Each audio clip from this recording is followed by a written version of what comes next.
नमस्कार दोस्तों, मैं हूं आपकी अनीता सिंह। आज हम पढ़ेंगे अलंकार।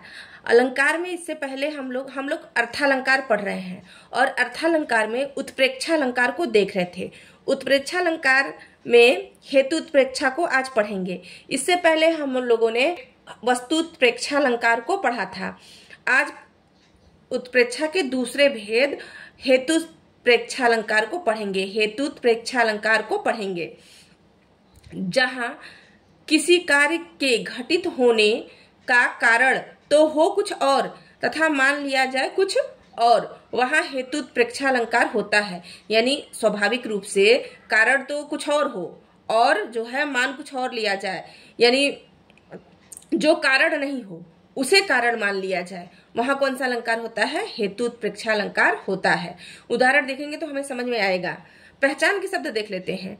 जनु, मनु, जानो, मानो, जनो, मनो, जानहू, मानहू प्लस क्रिया के साथ बे, ते, से, याते बराबर हेतु उत्प्रेक्षालंकार। यानी जिस काव्य पंक्ति में जनु, जानो, मनु, मानो, जनो, मनो, जानहू, मानहू में से कोई एक आ जाए, उसके बाद क्रिया के साथ कौन सा शब्द आए? बे, ते, से, याते में से कोई एक आ जाए तो वहां पे हेतु उत्प्रेक्षालंकार होगा। जो कारण न हो, उदाहरण पढ़ने से हमें समझ में आएगा कि जो कारण न हो उसे कारण मान लिया जाए तो हेतु उत्प्रेक्षालंकार होता है। हेतु का अर्थ ही होता है कारण। हेतु माने होता है कारण, तो जो कारण न हो उसे कारण मान लिया जाए, वहां हेतु उत्प्रेक्षालंकार होता है। चलिए उदाहरण देखते हैं। इससे पहले आपने चैनल को लाइक और सब्सक्राइब नहीं किया है तो प्लीज कर लें। चलिए उसके बाद हम आपको आगे बताते हैं। मनो मनो कठिन आंगन चली, ताते राते पाए। यहाँ पे मनो शब्द भी आया है और ते भी आया है, ताते राते पाए। यदि कोई देखिए क्रिया है, चलना क्या है? क्रिया है। क्रिया के बाद देखिए मानहू, क्रिया के साथ बे, ते, से, याते में से कोई आए तो क्रिया है चलना, चली। ये चलना क्या है? क्रिया। क्रिया के बाद क्या आया है? ताते राते पाए, ते शब्द आया है। यहाँ देखिए ते आया है ना, ते आया है, तो इसमें कौन सा अलंकार हो जाएगा? हेतु उत्प्रेक्षालंकार हो जाएगा। लेकिन ये क्यों हो जाएगा? इसमें ये तो हमने बता दिया कि हेतु उत्प्रेक्षा हो जाएगा। क्यों हो जाएगा? इसे अगर हम एक बार पढ़ लेंगे, जान लेंगे तो हम कभी भी इसको भूल नहीं पाएंगे। हम उदाहरण कितना याद करेंगे, हम अगर समझ के चलेंगे कि इसमें क्यों हो जाएगा तो हमें कभी नहीं भूलेगा। चलिए हम इसका अर्थ बताते हैं आपको। मानो कठिन आंगन चली, ताते राते पाए। मतलब कठिन आंगन कहने का मतलब है कि गर्मी में जो है आंगन जो है क्या हो जाता है? जलने लगता है। गर्मी के दिनों में धरती जो है क्या हो जाती है? गर्म हो जाती है। तो यहाँ कवि के कहने का मतलब है कि गर्म धरती पर आंगन में वैसे भी पत्थर वत्थर लगा रहता है या मिट्टी भी गर्म है, तो आंगन में उसे नंगे पांव चलने के कारण उसका पांव क्या हो गया है? ताते राते पांव, उसका पांव जो है, पैर जो है वो लाल हो गया है। जबकि इन्होंने कारण यह मान लिया है, जबकि नायिका के पैर लाल होने का कारण कुछ और है। नायिका जो है यौवनावस्था को प्राप्त हो रही है, यौवन को प्राप्त हो रही है वो, और यौवनावस्था के कारण उसके पैर जो है वो स्वाभाविक रूप से लाल हैं। तो यहाँ कारण तो यह है कि नायिका जो है यौवनावस्था को प्राप्त कर रही है और उसके पैर जो हैं वो लाल हैं। लेकिन यहाँ उन्होंने बता दिया कि कठिन आंगन चलने के कारण उसके पैर लाल हैं। यानी कारण तो ये है कि नायिका यौवनावस्था को प्राप्त हो रही है, इसलिए उसके पैर जो है वो क्या है? स्वाभाविक रूप से लाल है। और कवि ने मान क्या लिया? दूसरा। कारण कुछ और है और मान कुछ और लिया, इसलिए यहाँ पे क्या हो जाएगा? हेतु उत्प्रेक्षालंकार हो जाएगा। दूसरा उदाहरण है। अरुण भये कोमल चरण, भूवि चलिबे ते मानो। बात वही है, दोनों का अर्थ लगभग एक ही निकलेगा, केवल सब जो है अलग अलग लिखा गया है। भाई ये भी उदाहरण आ सकता है, ये भी उदाहरण आ सकता है, तो आपको जो है पता होना चाहिए। अरुण भय कोमल चरण, अरुण माने क्या होता है? लाल। तो अरुण लाल हो गए, अरुण भय कोमल चरण, तो यानी चरण माने पैर, कैसे हो गए? अरुण हो गए, लाल हो गए। कोमल चरण जो थे वो लाल हो गए। भूवि चलिबे ते मानो, ऐसा लग रहा है कि जमीन पर चलने, भूवि माने पृथ्वी, जमीन, तो जमीन पे चलने के कारण जो है उसके पैर क्या हो गए? लाल। पैर लाल होने का कारण क्या है? नायिका में यौवन का संचार हो रहा है और यौवन के संचार होने पर जो है नायिका के जो है पैर कैसे हो गए हैं, गुलाबी रंग के, लाल हो गए हैं।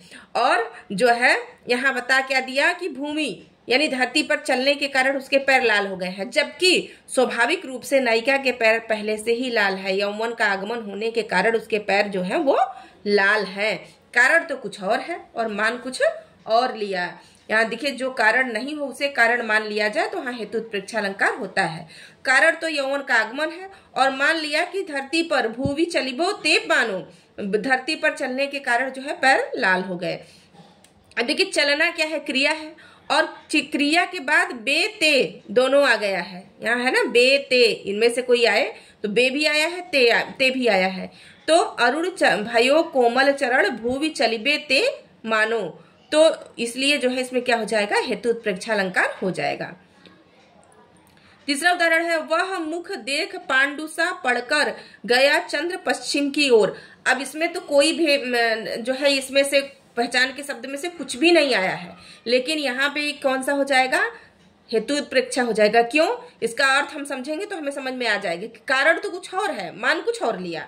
तो अब जरूरी नहीं है कि ये आए, ये तो भाई देखिए, कुछ पहचान के शब्द जो ट्रिक होते हैं वो 100% काम नहीं करते हैं, लेकिन काम करते हैं। 98-99% तो आपका काम करेगा, लेकिन अपवाद तो होता ही है।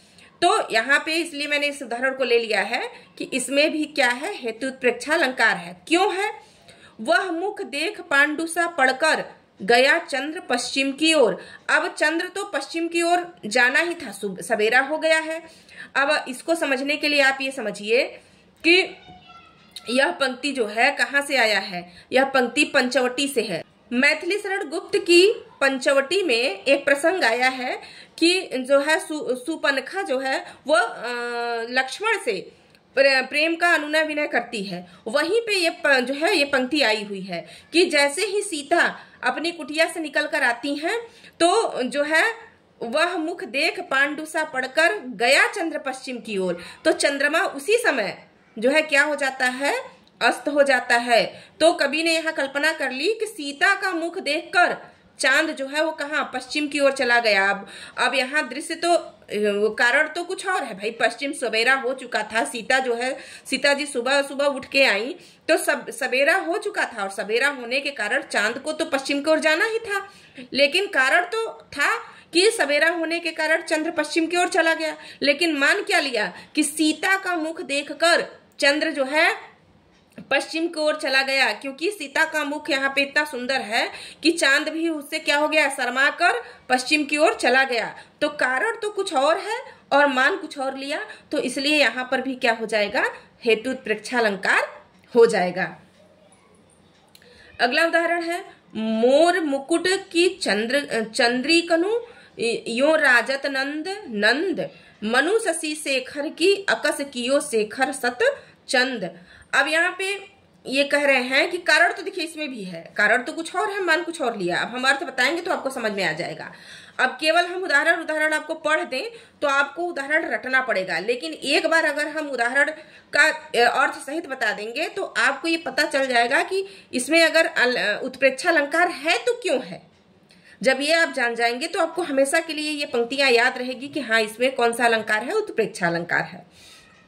मोर मुकुट की चंद्रिकनु यूं राजत नंद, यहाँ नंद में देखेंगे तो यमक अलंकार हो जाएगा, क्योंकि ये इस नंद का और इस नंद का दोनों का अलग अलग अर्थ निकलेगा, तो इसमें यमक अलंकार भी हो जाएगा। लेकिन इसमें विशेष रूप से कौन सा अलंकार हो जाएगा, उत्प्रेक्षा अलंकार हो जाएगा। अगर नंद आपको पूछ दे इसमें और नंद को अंडरलाइन करके दे दे तो नंद और नंद यहाँ पे जो है कौन सा अलंकार हो जाएगा, यमक अलंकार हो जाएगा।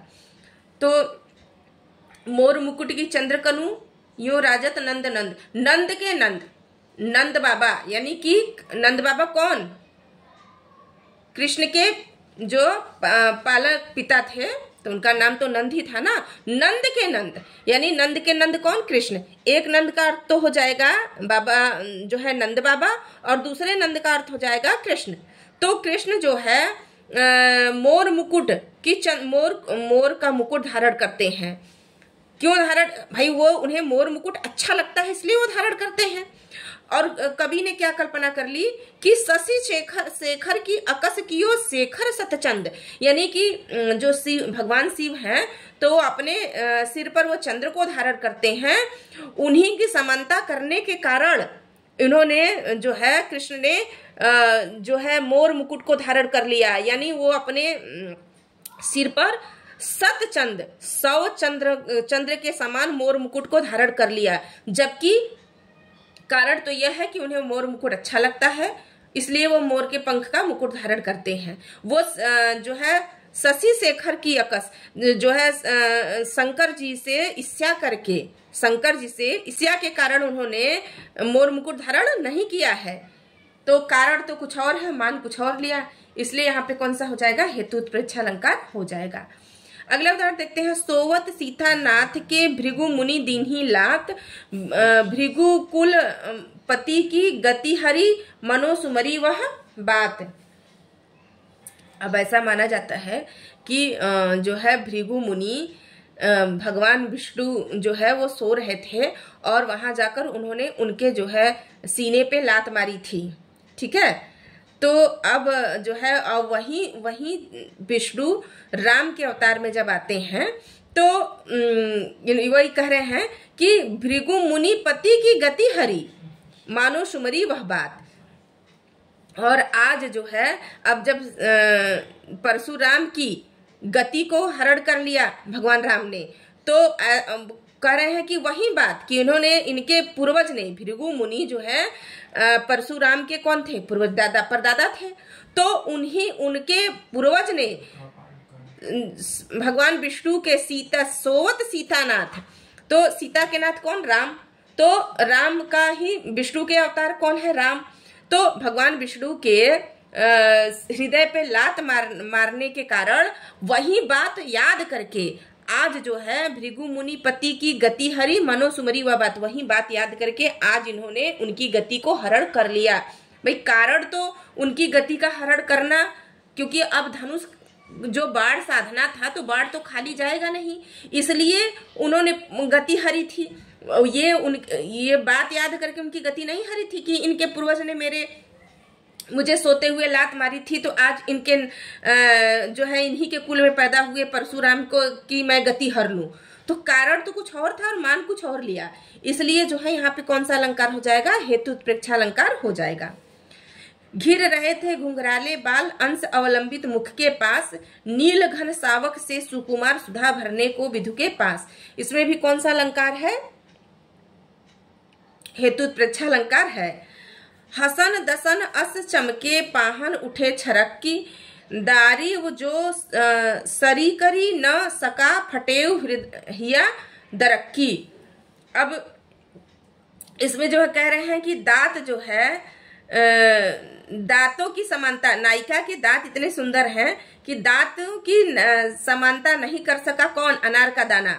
तो वह जो है उसका हृदय जो है फट गया। अब कारण तो यह है कि अनार पक गया है तो वो फटेगा ही फटेगा, अनार जब पक गया है तो वो फट गया है। लेकिन यह कारण तो यह है कि अनार पक जाने के कारण फट गया है, लेकिन कवि ने यह मान लिया कि दांतों की समानता न करने के कारण उसका हृदय फट गया है। हमने इसका अर्थ नहीं बताया, इसको एक बार समझ लीजिए। घिर रहे थे घुंघराले बाल अंश अवलंबित मुख के पास।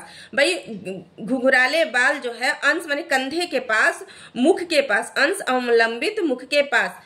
श्रद्धा के घुंघराले बाल उसके मुख के पास जो है कैसा सुशोभित हो रहे थे, और ऐसा लग रहा था कि नील घन सावक से सुकुमार सुधा भरने विधु के पास, यानी चंद्रमा, विधु माने क्या होता है चंद्रमा, और सुधा माने अमृत। तो जो है चंद्रमा जो है अमृत भरने आया हो, यानी उसका अब यहाँ कारण तो है कि उसके बाल छोटे छोटे थे, इसलिए जो है कंधे तक लटक रहे थे।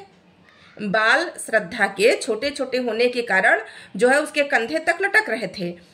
तो कवि ने मान क्या लिया कि उसके चंद्रमा जो है, चंद्रमा के समान मुख होने के कारण अमृत भरने नील, अब बालों को क्या बता दिया, नील घन सावक, नीले घन जो है नीला बादल, और सावक से सुकुमार, बादल के छोटे, सावक माने तो होता है बच्चा, तो यानी छोटा, बादल का छोटा टुकड़ा जो है, और ऐसे सुकुमार यानी कोमल, और सुधा भरने, अमृत भरने के लिए आया है विधु के पास, यानी श्रद्धा के मुख को क्या बता दिया, चंद्रमा बता दिया। तो भाई उसके बाल छोटे थे इसलिए वो जो है कंधे तक लटक रहे थे, न कि जो है वो उसके मुख से जो है मुख रूपी चंद्र से अमृत भरना चाह रहे थे।